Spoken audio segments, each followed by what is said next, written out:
एक वक्त ऐसा भी था जब गवर्नमेंट स्कूल्स के अंदर बच्चों की आवाज गूंजती थी, लेकिन आज बहुत सारे गवर्नमेंट स्कूल्स के अंदर 20 से 25 स्टूडेंट्स हैं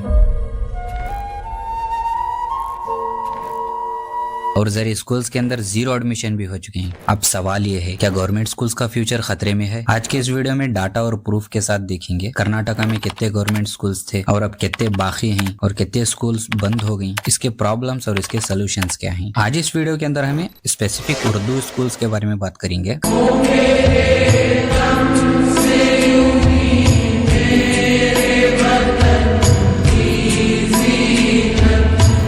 गवर्नमेंट उर्दू स्कूल्स की हिस्ट्री कर्नाटका के अंदर बहुत पुरानी है। कई स्कूल्स 1960 और 1970 में एस्टैब्लिश हुए थे। तब गवर्नमेंट स्कूल्स मिडिल क्लास और गरीबों की फैमिली के लिए सबसे बड़ा एजुकेशन सिस्टम था। एक स्कूल में आमतौर पर नॉर्मली 300 से 800 स्टूडेंट्स की स्ट्रेंथ रहती थी। हर क्लासरूम्स के अंदर 40 से 60 स्टूडेंट्स रहते थे। टीचर्स का रिस्पेक्ट सोसाइटी में बहुत ज्यादा था और सबसे इम्पोर्टेंट, गवर्नमेंट स्कूल से डॉक्टर्स, इंजीनियर्स, ऑफिसर्स और टीचर्स निकलते थे। गवर्नमेंट स्कूल्स का सिस्टम तो बहुत स्ट्रांग था। पिछले 15 साल में सिचुएशंस बहुत बदल गए। रिपोर्ट्स के हिसाब से देखे तो कर्नाटका में गवर्नमेंट उर्दू स्कूल्स की तादाद 5000 से घटकर 4000 को आ गई। खाली 15 साल में 1000 स्कूल्स कम हो गए। एक्सपर्ट्स के हिसाब से सबसे बड़ी वजह स्टूडेंट्स के ड्रॉप आउट्स। डाटा के हिसाब से गवर्नमेंट उर्दू स्कूल्स के अंदर लगभग 50% स्टूडेंट्स 10th पहुंचने से पहले स्कूल्स छोड़ डालते। इसका मतलब हाफ स्टूडेंट्स सिस्टम में रहते नहीं। आज कर्नाटका में बहुत सारे ऐसे भी स्कूल्स हैं जहां 10 से कम भी स्टूडेंट्स हैं और जरे स्कूल्स में 25 से कम स्टूडेंट्स हैं और कुछ स्कूल्स में जीरो एडमिशन भी हो चुके हैं। एग्जाम्पल देखिए कर बोले तो रायचूर डिस्ट्रिक्ट में एक रिपोर्ट के हिसाब से 3 गवर्नमेंट उर्दू स्कूल्स के अंदर 25 से कम स्टूडेंट्स हैं। तुम्हारे आजू बाजू भी देख सकते हैं गवर्नमेंट स्कूल्स के अंदर कितनी स्ट्रेंथ कम है, तुम्हें मालूम है। और जरे स्कूल्स में एक भी स्टूडेंट्स एडमिशन नहीं हुए। अब स्कूल्स बंद कई को हो रही। अब सबसे इम्पोर्टेंट सवाल, स्कूल्स बंद कई को हो रही, इसके पीछे जरे मेजर रीजंस हैं। इंग्लिश मीडियम का क्रेज, आजकल पेरेंट्स को भी लगता प्राइवेट स्कूल्स कर बोले तो बेटर फ्यूचर कर बोल समझती। इसकी वजह से बहुत सारे पेरेंट्स गवर्नमेंट स्कूल्स में भेजने की जगह प्राइवेट इंग्लिश मीडियम स्कूल्स में एडमिशन दिला रही। दूसरी वजह एनरोलमेंट का गिरना हो सकता। कर्नाटका में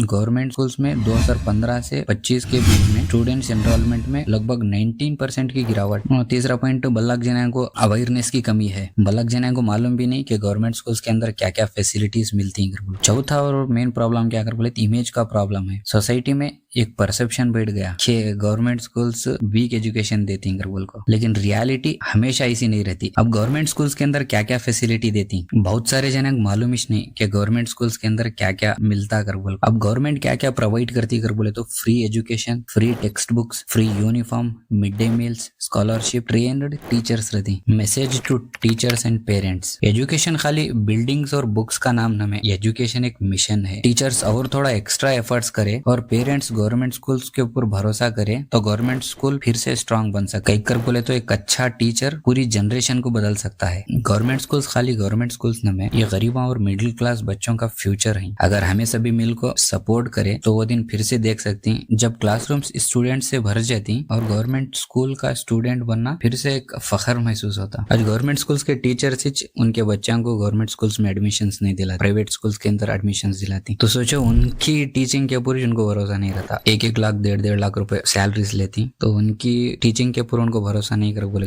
तो दूसरे बच्चे कैसे एडमिशन लेती। सबसे पहले टीचर्स से उनके बच्चों को एडमिशन दिलाए तो बहुत अच्छी बात होती। प्राइवेट स्कूल्स के अंदर 10-10, 12-12 हजार रुपए पेमेंट लेने वाले उतना अच्छा एफर्ट डाल रही कर बोले 90,000, 1 लाख रुपए सैलरी लेने के टीचर्स कितना एफर्ट डालना, आज जरा सोचने की बात।